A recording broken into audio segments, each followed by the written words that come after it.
Students, Bohr के काम से ही रिलेटेड है स्पेक्ट्रम का काम। ये बोहर ने ही बताया था कि एटम का स्पेक्ट्रम क्यों बनता है और कैसे बनता है। सबसे पहले ना स्पेक्ट्रम के दो कानून हैं बेसिक, जो आप देख लें और उसके बाद हम डिस्कस कर लेते हैं।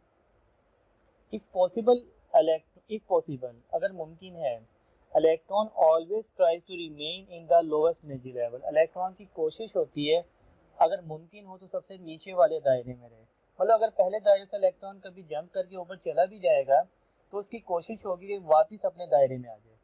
ठीक है, इसी वजह से तो लाइनें बनती हैं। इलेक्ट्रॉन यहाँ से जंप करके ऊपर चला गया, नीचे जगह खाली होगी, जैसे उसे मौका मिलेगा वो वापस आएगा। अगर यहाँ पे जगह खाली है, यहाँ भी आ सकता है, यहाँ से यहाँ भी आ सकता है, यहाँ से यहाँ भी आ सकता है, और ये भी पॉसिबिलिटी है कि वो डायरेक्ट आ जाए। तो बहुत सारी लाइनें बनती हैं। एक इलेक्ट्रॉन एक्साइट करके गया था, उसके वापस आने में बहुत सारी लाइनें बन सकती हैं। नंबर ऑफ स्पेक्ट्रल लाइंस, कितनी लाइनें बनेंगी, equal to number of transition, कितनी ट्रांजिशन हुई। हर ट्रांजिशन से लाइन बनती है। यहाँ से यहाँ पे एक ट्रांजिशन लाइन बन गई, यहाँ से यहाँ पे एक ट्रांजिशन लाइन बन गई, यहाँ से यहाँ पे एक ट्रांजिशन लाइन बन गई। तो सबसे पहले तो एक दिलचस्प चीज़ है जो मैं आपको सिखाऊंगा, वो ये कि कितनी लाइनें बनेगी कौन सी ट्रांजिशन से। बहुत आसान सा एक formula, n2 - n1 n2 - n1 + 1 divide by 2। हमें पता लग जाएगा किस ट्रांजिशन में कितनी लाइनें बनी है। मिसाल के तौर पर इलेक्ट्रॉन सेकंड से फर्स्ट ऑर्बिट में आता है, तो सेकंड से फर्स्ट में आता है, n2 की जगह आपने 2 पुट करना है, -1 2 - 1 + 1 डिवाइड बाई 2। ये 1 हो गया, ये 1 + 1 2, तो ये इसका आंसर आ जाएगा 1। तो सिर्फ एक लाइन बनेगी। जब भी इलेक्ट्रॉन आए सेकंड से फर्स्ट में एक लाइन बनाएगा। अब हम देखते हैं थर्ड से फर्स्ट में आए। अगर इलेक्ट्रॉन थर्ड में मौजूद और फर्स्ट में आना चाह रहा है तो आप n2 की जगह पुट करें 3 - 1, फर्स्ट में आना चाह रहा है, 3 - 1 + 1 डिवाइड बाई 2। तो ये 3 - 1 2 डिवाइड बाई 2 कैंसिल आउट हो गया, यहाँ पे आ गया 3। तो अब के 3 लाइनें बनेगी। थर्ड से फर्स्ट में आएगा कैसे, थर्ड से डायरेक्ट फर्स्ट में आ जाए, पहली लाइन बन गई, थर्ड से सेकंड में आ जाए, दूसरी लाइन बन गई, और फिर सेकंड से फर्स्ट में आ जाए, तीसरी लाइन बन गई। राइट, फोर्थ टू फर्स्ट, अगर इलेक्ट्रॉन चौथे से पहले में आएगा, 4 - 1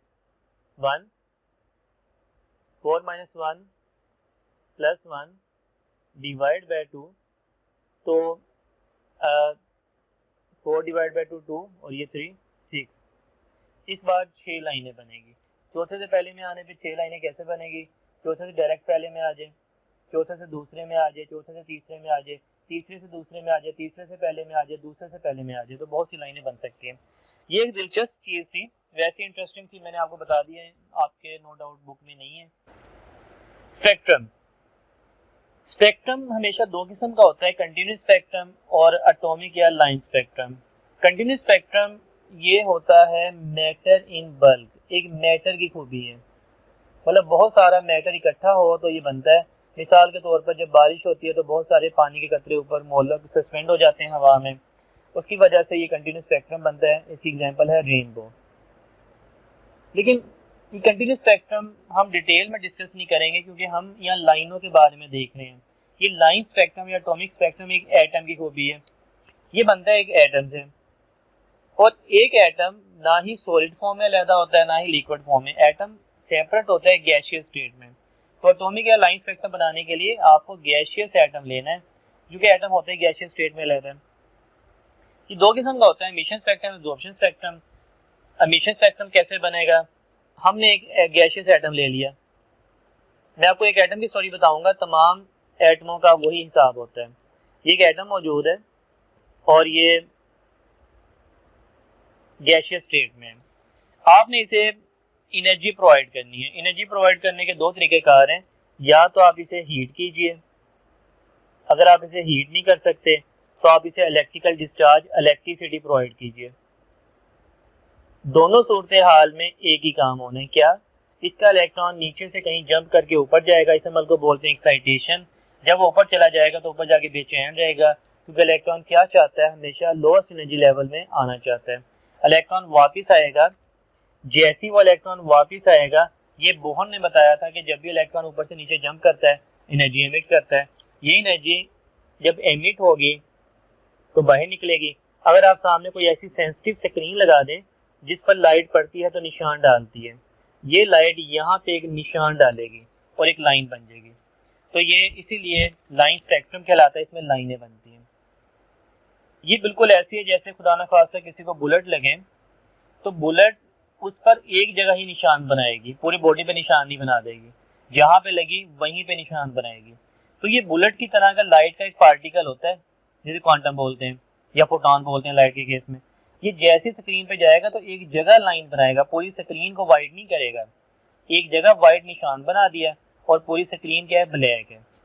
यहाँ पे अगर कोई और एक्साइटेशन हुई, कोई और ट्रांजिशन हुई, कोई और लाइन बनेगी, यहाँ पे निशान बना देगी। तो इस तरह डिफरेंट वाइट लाइंस बन जाएंगी। बाकी बैकग्राउंड इसका ब्लैक है। इसे एमिशन स्पेक्ट्रम क्यों बोलते हैं? क्योंकि इसमें लाइट एमिट हो रही है, इलेक्ट्रॉन जंप कर रहा है पहले, उसके बाद जब वापस आ रहा है तो लाइट एमिट कर रहा है, इसलिए इसे एमिशन स्पेक्ट्रम बोलते हैं। एटॉमिक एब्जॉर्प्शन स्पेक्ट्रम में आपने क्या करना है, यहाँ पे आपने एटम लिया और अब के आपने उसे एनर्जी प्रोवाइड नहीं करनी, बल्कि अब के आपने क्या करना है, आपने उस एटम पर लाइट खुद बम्बार्ड करवानी है, लाइट डालनी है, सोर्स ऑफ लाइट चाहिए इसमें। जब आपने इस पर लाइट डाली और सामने आपने लगा दी स्क्रीन, तो एटम में से तमाम लाइट ऑलमोस्ट सीधी गुजर जाएगी और ये जो स्क्रीन है ये वाइट हो जाएगी, ठीक है। लेकिन कोई ऐसी लाइट हो सकती है जो यहाँ पर मौजूद इलेक्ट्रॉन से टकराए और इलेक्ट्रॉन जंप कर जाए, वो लाइट इलेक्ट्रॉन ने एब्जॉर्ब कर ली, वो लाइट यहाँ पे नहीं पहुंचेगी, लिहाजा यहाँ पे ब्लैक लाइन बन जाएगी। तो जितने इलेक्ट्रॉन वो लाइट एब्जॉर्ब करें उतनी लाइनें बन जाएंगी ब्लैक, बाकी सारा वाइट हो जाएगा। ये एब्जॉर्प्शन स्पेक्ट्रम कहलाता है, क्योंकि इसमें लाइट एब्जॉर्ब हुई है तो यहाँ लाइन बनी है, इसमें लाइट एमिट हुई थी तो ये लाइन बनी थी। अब माइंड में क्वेश्चन आता है, इलेक्ट्रॉन जो जंप करके ऊपर गया है वो वापस भी तो आएगा, आपने उससे पहले ही स्पेक्ट्रम को यहाँ से हटा लेना है। तो क्योंकि वो जिस आने में वापस आने में टाइम लेगा, उस टाइम से पहले ही आपने इसे हटा के अलहदा कर लिया, आपका स्पेक्ट्रम तैयार हो गया। इसमें वाइट लाइनें बनती हैं, ब्लैक बैकग्राउंड होता है, इसमें ब्लैक लाइनें बनती हैं, वाइट बैकग्राउंड होता है। दिलचस्प चीज़ ये है, अगर आप एटम यहाँ पे सेम रखें तो लाइनें जो हैं उनका डिस्टेंस और उनकी तादाद सेम रहती है, कलर का फ़र्क होता है, बाकी सारा एक जैसा ही है। स्टूडेंट इसमें देखिएगा, अभी हम स्पेक्ट्रम का जिक्र कर रहे थे, तो विजिबल स्पेक्ट्रम जो आपको रंग या कलर नज़र आ जाते हैं वो तो ये हैं 400 नैनोमीटर से लेके 750 नैनोमीटर। इसमें VIBGYOR विबग्योर वर्ड है, violet, indigo, blue, green, yellow, orange, red. Violet 400 nanometre wavelength, red 750 nanometre. ये वो कलर हैं जो हमें नज़र आते हैं, लेकिन इसके अलावा लाइट में और भी रेडिएशन होती हैं जो हमें नज़र नहीं आती। विजिबल के लेफ़्ट साइड पे 4 रेडिएशन है, विजिबल के राइट साइड पे 3 रेडिएशन है। सबसे पहले कॉस्मिक रेज, फिर गैमा रेज, फिर एक्स रेज, फिर अल्ट्रावायलेट। अल्ट्रावायलेट जो कि वायलेट से इस साइड पे अल्ट्रावायलेट। ये तमाम rays they have high energy. अगर मैं एनर्जी के हिसाब से ये ऑर्डर बनाऊं तो एनर्जी इस अंदाज में होती है, दे हैव हाई एनर्जी, और ये बहुत डैमेजिंग है, इसलिए कहा जाता है एक्सरे बार बार ना करवाएं। और इनकी वेवलेंथ क्या हो जाएगी, लो हो जाएगी, क्योंकि जिसकी एनर्जी बहुत ज़्यादा उसकी वेवलेंथ उतनी ही ज़्यादा कम हो जाती है। और अब आ जाए विजिबल के इस साइड पे, ये कलर हैं IR, microwaves, radio waves. They have low energy and high wavelength या लार्ज वेवलेंथ। यही वजह है कि रेडियो वेव्स आप डेली यूज़ करते हैं मोबाइल के सिग्नल, लेकिन कोई नुकसान नहीं होता, डैमेजिंग नहीं है, because they have low energy. तो ये स्पेक्ट्रम जो है इसमें ये तमाम रेडिएशन मौजूद हैं विजिबल के अलावा, 1 2 3 4 5 6 7 विजिबल के अलावा हैं, और विजिबल शामिल करेंगे तो टोटल ये 8 रीजन्स हैं जो कि स्पेक्ट्रम में मौजूद हैं, लेकिन हमें जो नज़र आता है उस लिहाज से ये विजिबल कहलाता है। स्टूडेंट्स क्वांटम नंबर का कॉन्सेप्ट शुरू करते हैं और उसी से हम देखेंगे बोहर के जो मॉडल में डिफरेंट डिफेक्ट्स आए थे उसी को लेके क्वांटम नंबर का कॉन्सेप्ट है वो डिफेक्ट को ठीक किया गया। सबसे पहले क्वांटम नंबर असल में ना कुछ वैल्यूज़ हुआ करेंगी, जैसे कि n की वैल्यू हुआ करेगी, 2 है, L की वैल्यू हुआ करेगी 3 है, या M की वैल्यू हुआ करेगी +1 है या -1 है, जो भी गिवन वैल्यू दी जाए। इस वैल्यू से आपने अंदाज़ा लगाना है कि इलेक्ट्रॉन एटम के अंदर किस दायरे में मौजूद है, उसके साथ कितने इलेक्ट्रॉन है, कितने आ सकते हैं, कितनी जगह खाली है। ये तमाम बिहेवियर का अंदाज़ा इलेक्ट्रॉन का आप ये क्वांटम नंबर की मदद से लगाएंगे। तो न्यूमेरिकल वैल्यूज़ हैं जिससे आप इलेक्ट्रॉन के बारे में जानेंगे, इलेक्ट्रॉन कहाँ पे मौजूद है, क्या कर रहे हैं। क्वांटम नंबर 4 किस्म के हैं। पहला है प्रिंसिपल क्वांटम नंबर, इसे n से रिप्रेजेंट किया जाता है और इसकी वैल्यू 0 नहीं हो सकती। n की वैल्यू 1 से शुरू होगी, ये नेगेटिव भी नहीं हो सकती। 1 2 3 सो ऑन, ये आगे जितनी मर्जी बना लें। n जो है ये शेल भी कहलाएगा, मतलब कि n की वैल्यू 1 पहला शेल।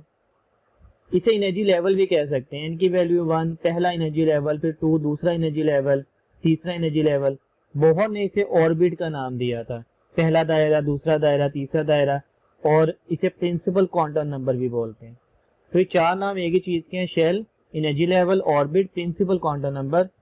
आम जुबान में बड़े दायरे, पहला बड़ा दायरा के शेल कहलाता है, इसमें 2 इलेक्ट्रॉन आते हैं। दूसरा बड़ा दायरा एल शेल, इसमें 8 इलेक्ट्रॉन। तीसरा बड़ा दायरा एम शेल, इसमें 18 इलेक्ट्रॉन, और चौथा 4n शेल, इसमें 32 इलेक्ट्रॉन। तो स्टूडेंट ये अंदाज़ा कैसे होता है कि किस शेल में कितने इलेक्ट्रॉन आएंगे? जैसे के शेल में 2 इलेक्ट्रॉन, एल में 8 हैं, एम में 18 है और एन में 32 है। तो इसका एक फार्मूला है 2n का स्क्वायर। आप n की वैल्यू 1 पुट करेंगे, आपका आंसर आ जाएगा 2।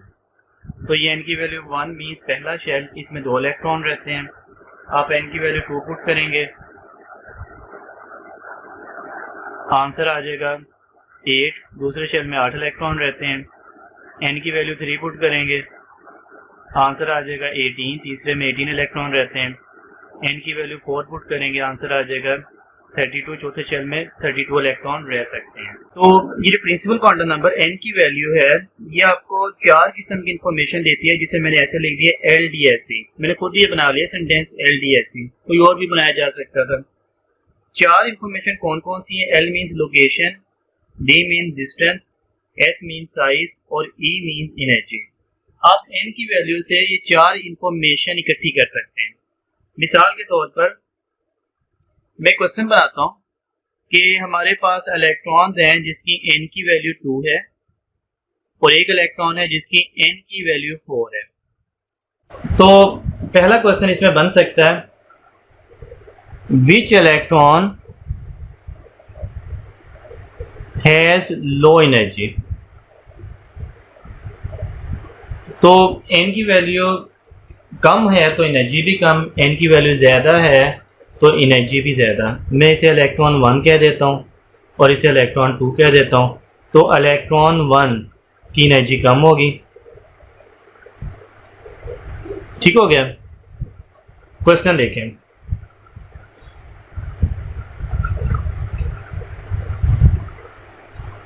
Which electron has larger orbit?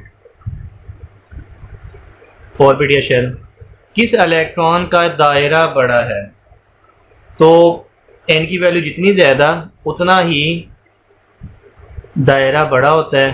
तो इलेक्ट्रॉन 2 जो चौथे दायरे में रह रहा है वो दायरा साइज में बड़ा है। और क्वेश्चन बनाया जा सकता है, Which electron is easy to eliminate, easy to remove?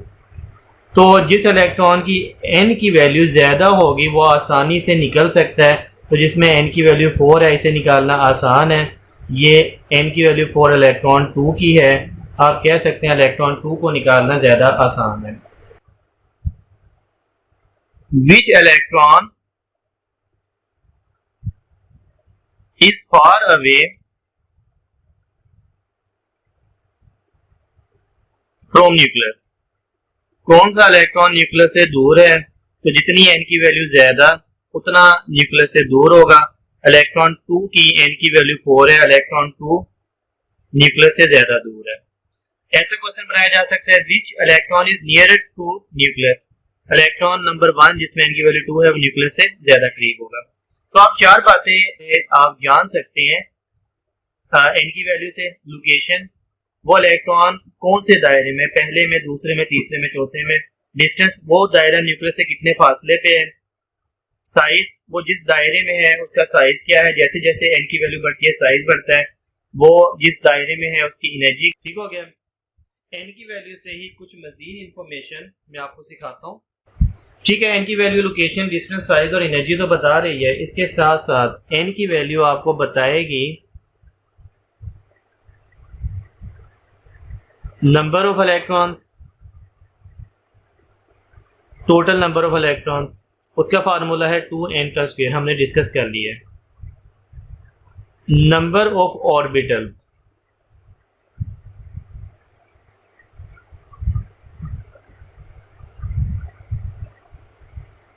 Subshell,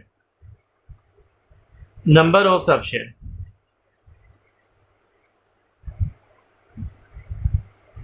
मिसाल के तौर पर नंबर ऑफ इलेक्ट्रॉन हमने डिस्कस कर लिए। एन की वैल्यू 1 है तो 2 इलेक्ट्रॉन, 2 है तो 8, 3 है तो 18, 4 है तो 32। तो एक ऑर्बिटल में नंबर ऑफ ऑर्बिटल जितने इलेक्ट्रॉन उससे हाफ होते हैं, क्योंकि एक ऑर्बिटल में 2 इलेक्ट्रॉन रहते हैं। अगर इलेक्ट्रॉन 32 हैं तो ऑर्बिटल 16 बनेंगे, अगर इलेक्ट्रॉन 18 हैं तो ऑर्बिटल 9 बनेंगे। तो इसका फार्मूला भी इसके हाफ होता है एन का स्क्वायर। ये नंबर ऑफ ऑर्बिटल का फार्मूला है। मिसाल के तौर पर आप कहते हैं दूसरे दायरे में एन की वैल्यू 2 पुट करें, कितने ऑर्बिटल हैं, तो ऑर्बिटल आएंगे 4। अगर आप एन की वैल्यू 3 पुट करें, तीसरे दायरे में कितने ऑर्बिटल हैं, तो 9 आएंगे। और चौथे दायरे में कितने ऑर्बिटल हैं, ये आएंगे 16। ठीक हो गया। ये नंबर ऑफ ऑर्बिटल है। नंबर ऑफ सबशेल, एन की वैल्यू बराबर होती है नंबर ऑफ सबशेल के। सबशेल होते हैं एसपीडीएफ, अभी ये हम डिटेल में डिस्कस करेंगे। मिसाल के तौर पर आप कहते हैं पहला दायरा है एन की वैल्यू 1, तो इसमें एक ही सबशेल एस होता है। एन की वैल्यू 2, इसमें 2 सबशेल होते हैं एस और पी। एन की वैल्यू 3, इसमें 3 सबशेल होते हैं एस पी डी। और एन की वैल्यू 4, इसमें 4 सबशेल होते हैं एस पी डी एफ। तो नंबर जो हो, एन की वैल्यू जो हो, उतने ही नंबर ऑफ सबशेल होंगे। एक एन की वैल्यू तो एक सबशेल, 2 तो 2, 3 तो 3, 4 तो 4। अजीमुथल क्वांटम नंबर इसे एल से रिप्रेजेंट किया जाता है और इसकी वैल्यू होती है 0, 1, 2 अप टू n-1। इसकी वैल्यू n से हमेशा एक कम रहेगी। n से एक कम जितनी वैल्यूज़ होती हैं सारी आपने असाइन करनी होती हैं। कैसे, अभी हम जान लेते हैं। n की वैल्यू अगर 1 हो तो l की वैल्यू बनेगी 0, एक कम। ठीक है। n की वैल्यू अगर 2 हो तो l की वैल्यू 0 भी बनेगी और 1 भी बनेगी। n की वैल्यू अगर 3 हो, l की वैल्यू 0 भी बनेगी, 1 भी बनेगी और 2 भी बनेगी। n की वैल्यू अगर 4 हो, l की वैल्यू 0 भी बनेगी, 1 भी, 2 भी और 3 भी। मतलब n से एक कम वैल्यू रखनी है। जितनी भी पॉसिबल वैल्यूज़ हो आपने वो रखनी है। एक चीज़ जो नहायत ही अहम है, अगर l की वैल्यू 0 हो तो इसका मतलब है s सबशेल की बात हो रही है। l की वैल्यू 1 हो p सबशेल, l की वैल्यू 2 हो d सबशेल, l की वैल्यू 3 हो f सबशेल। ये सबशेल आपने लाजमी याद करने, बहुत अहम है। बहुत बार क्वेश्चन में इन्हें करना पड़ जाता है ऐसे। l की वैल्यू 0s, 1p, 2d और 3pf। अब ये जो अजीमुथल क्वांटम नंबर है, क्योंकि हमने l की वैल्यू से ये सब शेल के बारे में ही जानना होता है, ये सब शेल के बारे में इंफॉर्मेशन देता है। आखिर इसकी ज़रूरत क्यों पड़ी, हमें सब शेल के बारे में इंफॉर्मेशन क्यों दरकार है और ये सब शेल का कॉन्सेप्ट क्यों आया। तो बोहर ने जब बता दिया था कि इलेक्ट्रॉन डिफरेंट दायरों में घूम रहे हैं और इलेक्ट्रॉन इन दायरों में जंपिंग करते हैं, मतलब कि ट्रांजिशन करते हैं, ऊपर से नीचे आया, और जब ऊपर से नीचे आता है तो एक लाइन एमिट करता है। अगर आप सामने स्क्रीन लगा दें उस पर ये लाइन बन जाती हैं। ठीक है, ये लाइनें तो बोहर ने इसकी वजाहत कर दी थी स्पेक्ट्रम की, लेकिन जब इन लाइनों को बगौर देखा गया या बहुत हाई डिसॉल्विंग स्पेक्ट्रोफोटोमीटर से देखा गया तो हर लाइन में मज़ीद छोटी छोटी लाइनें नज़र आईं। इन्हें फाइन या मल्टीपल स्ट्रक्चर का नाम पड़ा, फाइन और मल्टीपल स्ट्रक्चर।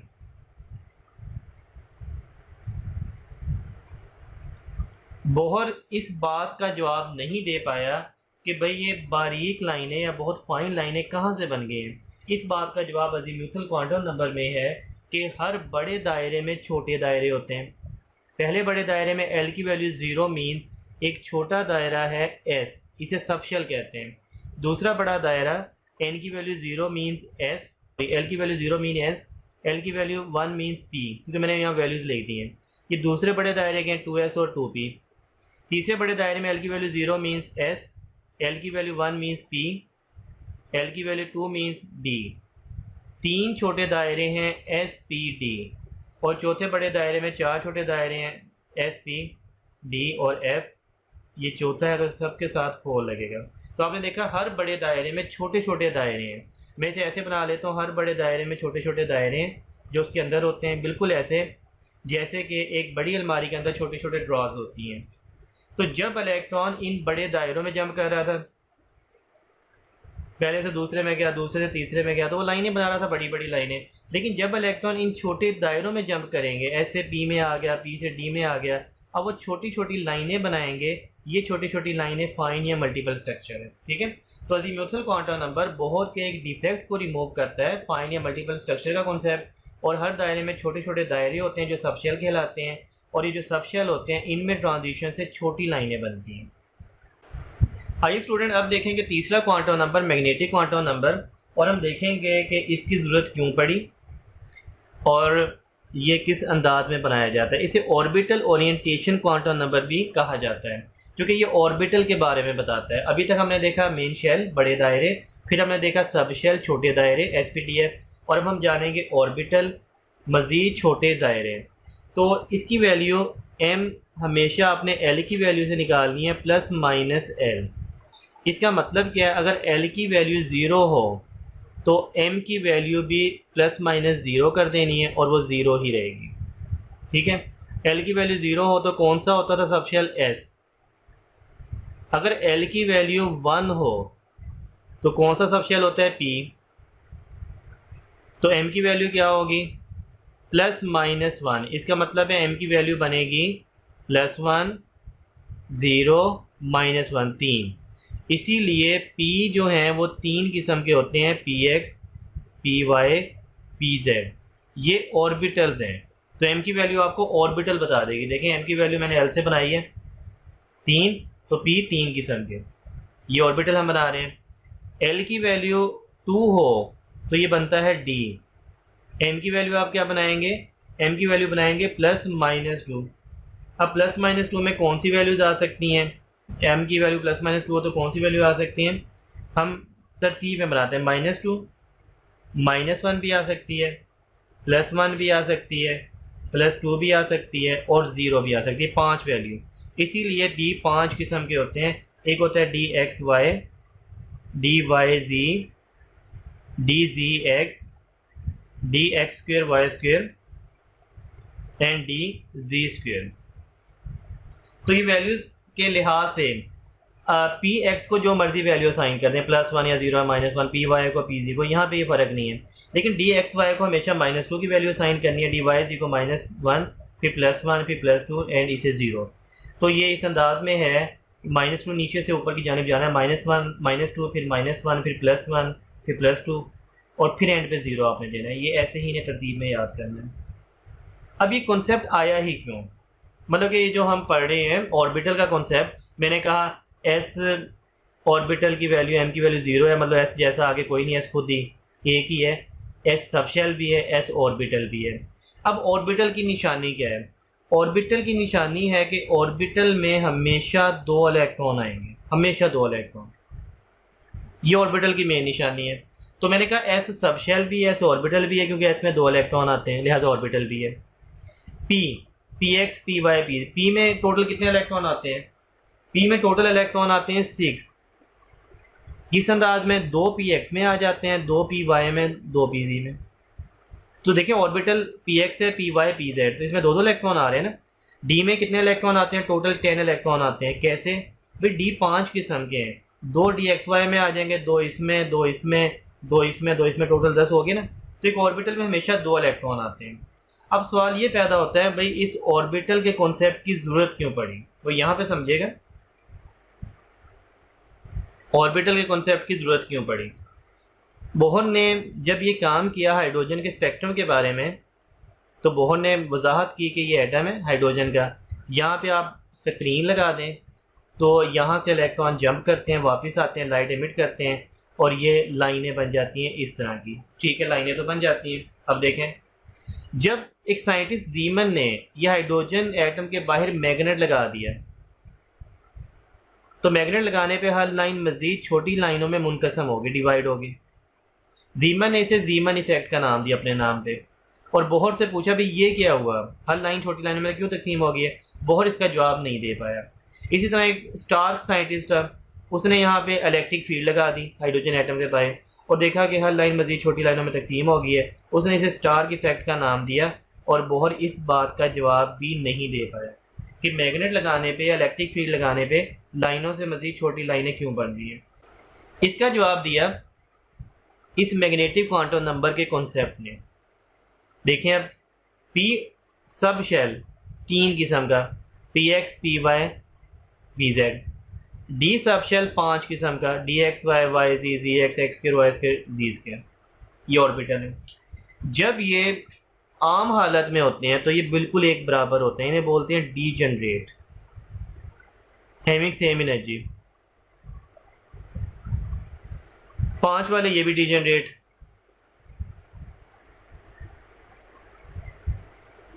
NERT। क्योंकि P 3 किस्म का, इन्हें कहा जाता है 3 फोल्ड डीजनरेट, और D 5 किस्म के इन्हें बोला जाता है 5 फोल्ड, 5 एक जैसे degenerate. Degenerate means having same energy.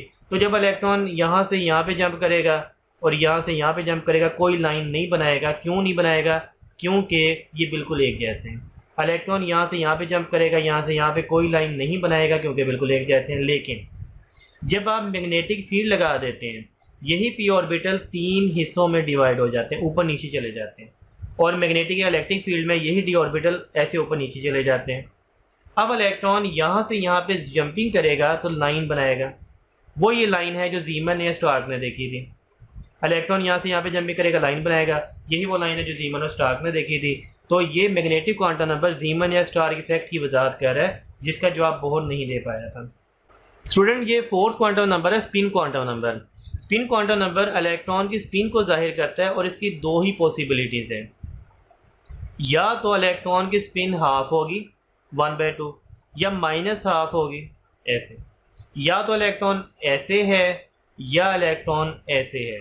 एक ऑर्बिटल में इलेक्ट्रॉन जब भी पेयर फॉर्म में है तो वो ऐसे आपने बनाना है। एक ऑर्बिटल में 2 ही इलेक्ट्रॉन आ सकते हैं, और जब 2 इलेक्ट्रॉन आते हैं हमेशा ऑपोजिट स्पिन की तरह, ऑपोजिट स्पिन उनकी होती है। एक की वैल्यू हाफ और एक की वैल्यू -½ मतलब 2 ही पॉसिबिलिटीज़ हैं। आधा चांस है कि क्लॉकवाइज होगी, आधा चांस है एंटी क्लॉकवाइज होगी। ठीक है, तो स्पिन क्वांटम नंबर इलेक्ट्रॉन की स्पिन को शो करता है। इलेक्ट्रॉन 2 किस्म की स्पिन कर सकता है, हाफ प्लस में, हाफ नेगेटिव में, क्लॉकवाइज या एंटी क्लॉकवाइज। अब जब तक मैं आपको ये क्वेश्चन नहीं करवाऊंगा ना, तो इंसाफ नहीं होगा कि मैंने आपको जो सिखाया आपको समझ नहीं आएगी। प्रीवियस स्लाइड माइंड में रखिएगा। क्वांटम नंबर से रिलेटेड क्वेश्चन देखिए। Principal quantum number is related to, option है स्पिन ऑफ इलेक्ट्रॉन। ठीक है, स्पिन से रिलेट करता है स्पिन क्वांटम नंबर। ऑर्बिटल जो है वो मैग्नेटिक क्वांटम नंबर डिस्कस करता है। ओरिएंटेशन ऑफ ऑर्बिटल, ये जो ऑर्बिटल की ओरिएंटेशन है ये भी मैग्नेटिक क्वांटम नंबर ही डिस्कस करता है। Size of shell, principal quantum number shell के साइज के बारे में इंफॉर्मेशन देता है। हमने वो वर्ड लिखा था LDSE, location, distance, size and energy. Shell की या मेन एनर्जी लेवल की प्रिंसिपल क्वांटम नंबर बताता है। n = 4 total number of orbitals. हमने फार्मूला सीखा था n का स्क्वायर ऑर्बिटल निकालने के लिए, तो 4 का स्क्वायर हो जाएगा 16 ऑर्बिटल बन सकते हैं। n = 3 total number of subshell. मैंने कहा था जितनी n की वैल्यू उतने ही सबशेल। तीसरे में s है, p है और d है, ये 3 सबशेल होंगे, तो इसका आंसर आ गया 3। n is equal to 4 maximum electron that can be accommodated in a orbital. n की वैल्यू 4 है और अक्सर स्टूडेंट ये फार्मूला लगाएंगे 2n का स्क्वायर और ये 32 आंसर निकाल लेंगे, ऐसा नहीं है।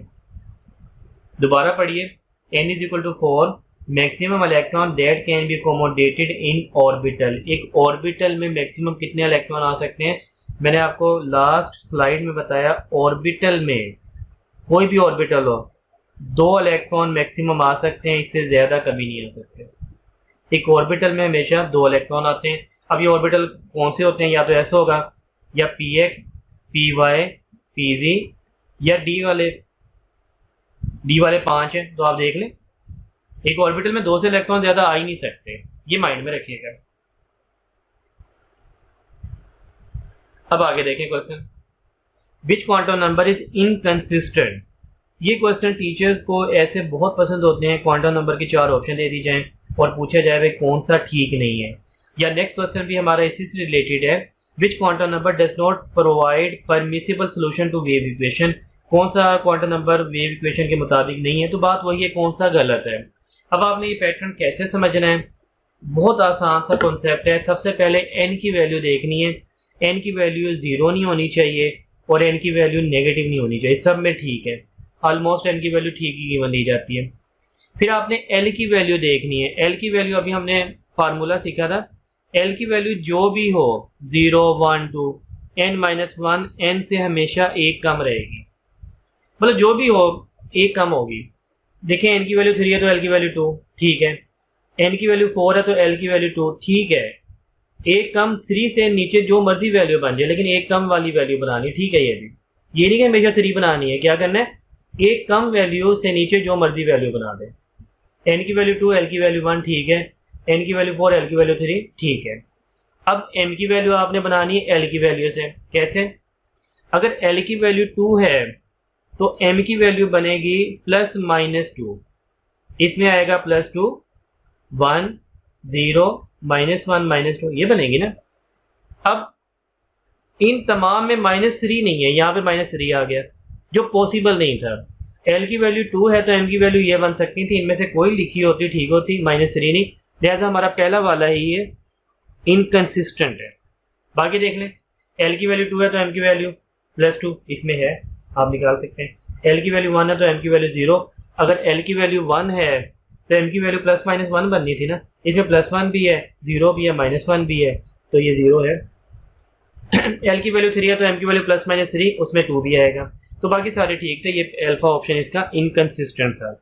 इसी चीज़ को यहाँ पे समझें, which quantum number does not provide permissible solution to wave equation. n की वैल्यू, ये बाज़ दफ़ा n, l, m लिखे नहीं जाते, तरतीब में याद रखिएगा, पहला n, दूसरा l, तीसरा m, चौथा s। अच्छा, जो स्पिन होती है ना, ये या तो +1/2 होगी या -1/2, इसके अलावा ऑप्शन ही कोई नहीं होगा। ये अगर ऐसे है तो ठीक है, अदरवाइज वो फिर होगा।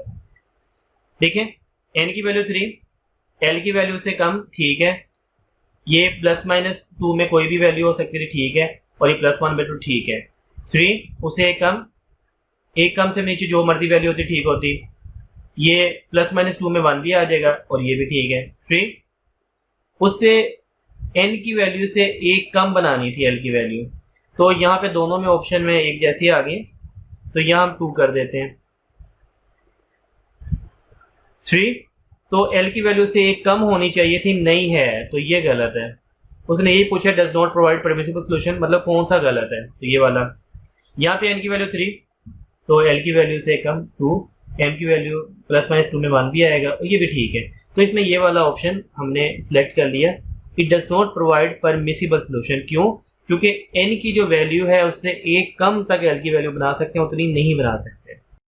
मजीद क्वेश्चन देखिए किस अंदाज में हम क्वांटम नंबर वाले क्वेश्चन कर सकते हैं। विच क्वांटम नंबर इज इम्पॉसिबल, कौन सा पॉसिबल नहीं है। n की वैल्यू 3, l की वैल्यू से 1 कम पॉसिबल है, m की वैल्यू +-2 में आपने बनाना था तो उसमें -2 आएगा। n की वैल्यू 3, l की वैल्यू 1 कम ठीक है, m की वैल्यू l से बनाते हैं +-2 करके, जब आप +-2 करते हैं तो उसमें -3 की वैल्यू नहीं आ सकती, लिहाजा हमारा बीटा वाला जो ऑप्शन है ये इम्पॉसिबल है। ठीक है, तो ये राइट ऑप्शन हो गया। नेक्स्ट देखिएगा d x square y square orbital have m value. हमने एम की ऐसे वैल्यू बनाई थी, मैंने कहा था डी एक्स वाई है, डी वाई जी है, डी जी एक्स है, d x square y square and d z square. आपने इसे एम की वैल्यू -2 देनी है, इसे -1, इसे +1, इसे +2 और इसे 0। तो अब आप देखिए d x square y square की क्या वैल्यू बनेगी, +2। नेक्स्ट देखिएगा quantum number value for 2p orbital. तो अब किस अंदाज में आप ये 2p से क्वांटम नंबर वैल्यू बनाएंगे। तो आपने याद रखना है जो लेफ्ट साइड पे वैल्यू होती है ये n की होती है, और l की वैल्यू आप कैसे निकालते हैं, अगर s होता है यहाँ पे 0, अगर p है तो l की वैल्यू 1, अगर यहाँ पे d होता तो 2, अगर यहाँ पे f होता तो 3। तो n = 2, l = 1, ये अल्फा आ गया।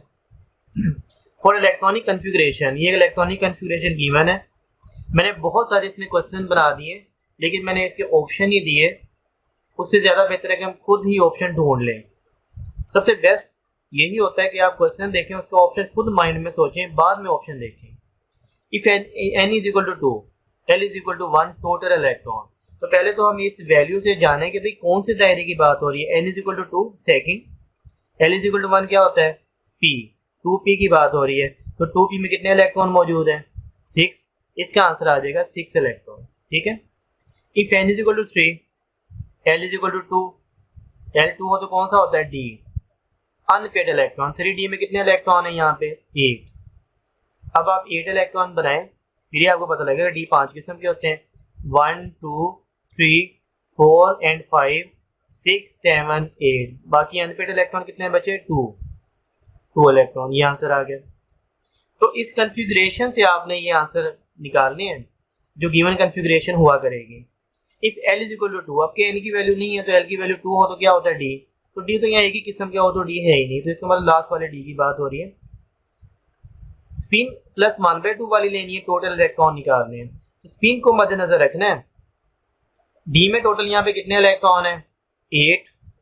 आपने ऐसे बनाया 1 2 3 4 5 6 7 8। तो स्पिन आपने वो लेनी है जो एक जैसी हो, मतलब क्लॉकवाइज, एक इसकी एक इसकी एक इसकी एक इसकी एक इसकी।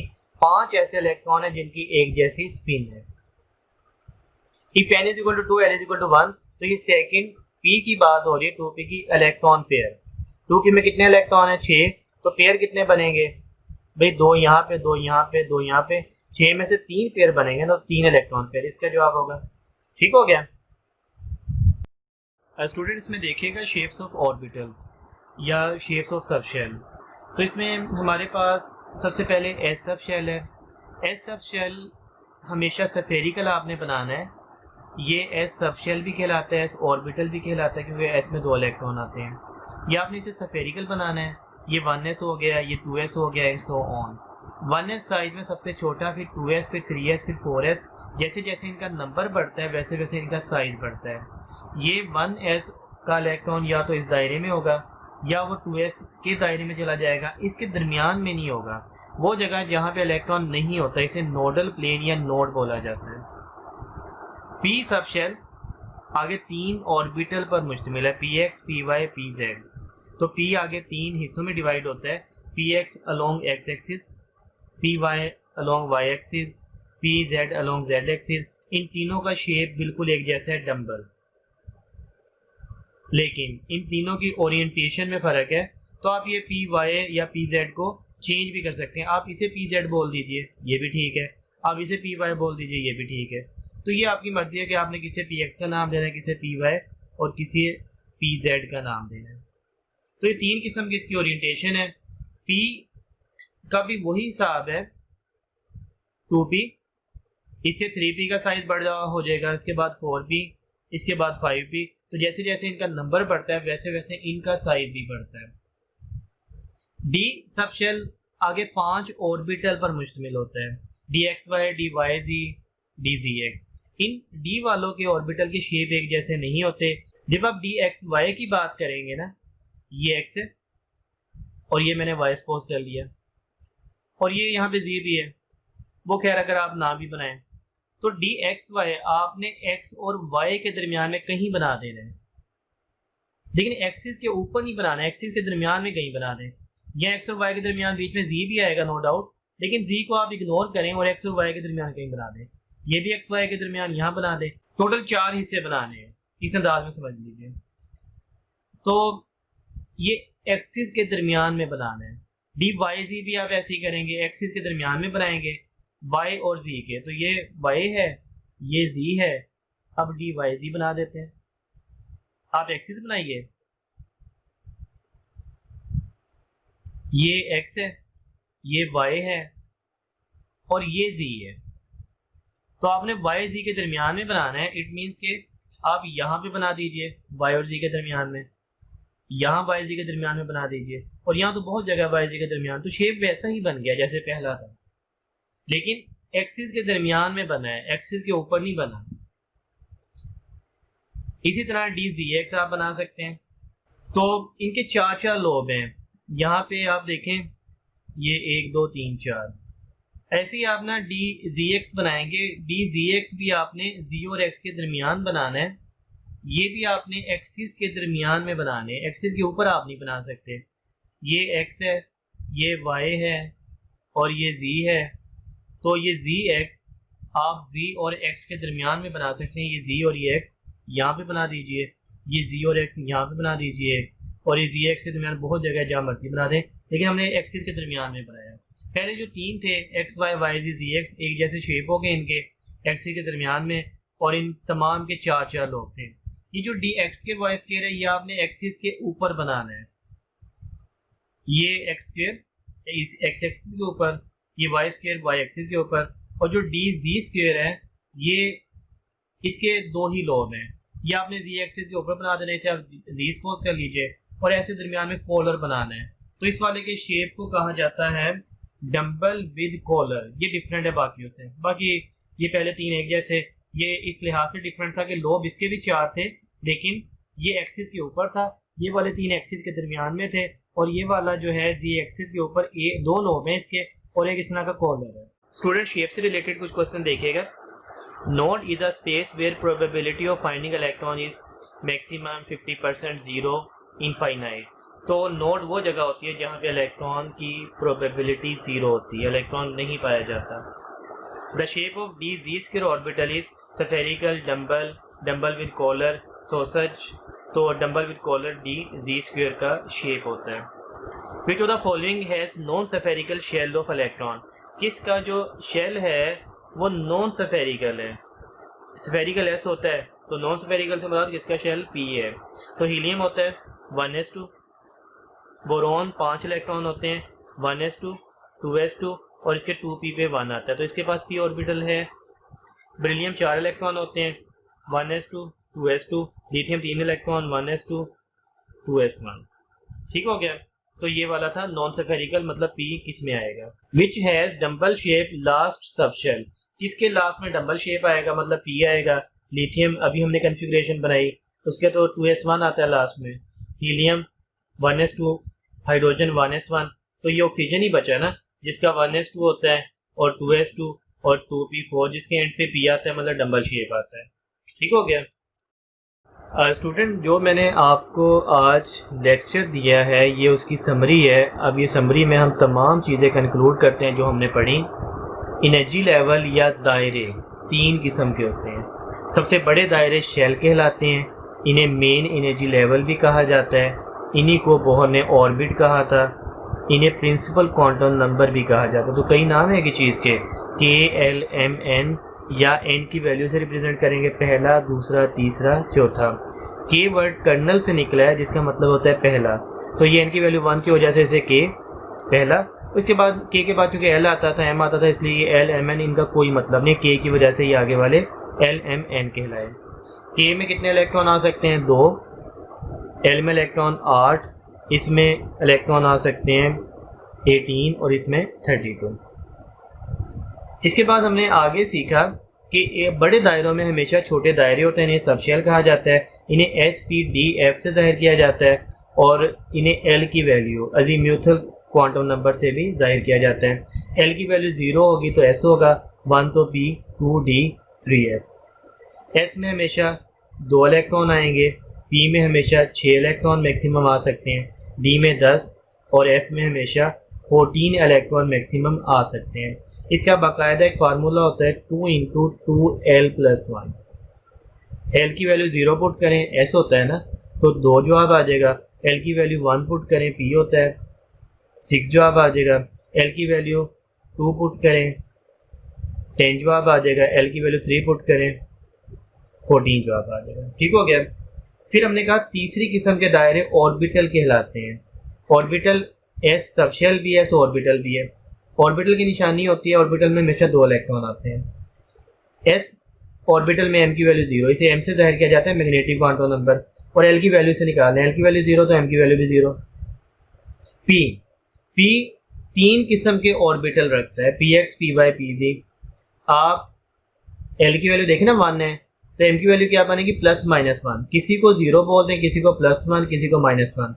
जब एल की वैल्यू 1 है ना, तो एम की वैल्यू बनेगी +-1। इसका मतलब है +1 0 -1। तो यहाँ आपकी मर्जी जिसे मर्जी बोल दें, 0 किसी को +1 किसी को -1, फर्क नहीं पड़ता पी में। एल की वैल्यू 2, तो एम की वैल्यू बनेगी +-2, +2 1 0 -1 -2, 5 वैल्यू बनेगी। तो डी 5 किस्म के होते हैं, x y y z z x, x q y square z square. इनमें आपने एम की वैल्यू का ख्याल क्या रखना है, इसमें -2, इसमें -1, इसमें +1 +2 0। ये आप अब वैल्यूज आगे पीछे नहीं कर सकते। पी में आप कर सकते थे, डी में आप नहीं कर सकते। एक ऑर्बिटल में हमेशा 2 इलेक्ट्रॉन रहते हैं। जब आप बात करते हैं पी में 6, तो 2 इसमें 2 इसमें 2 इसमें, डी में 10, 2 इसमें 2 इसमें 2 इसमें 2 इसमें 2 इसमें।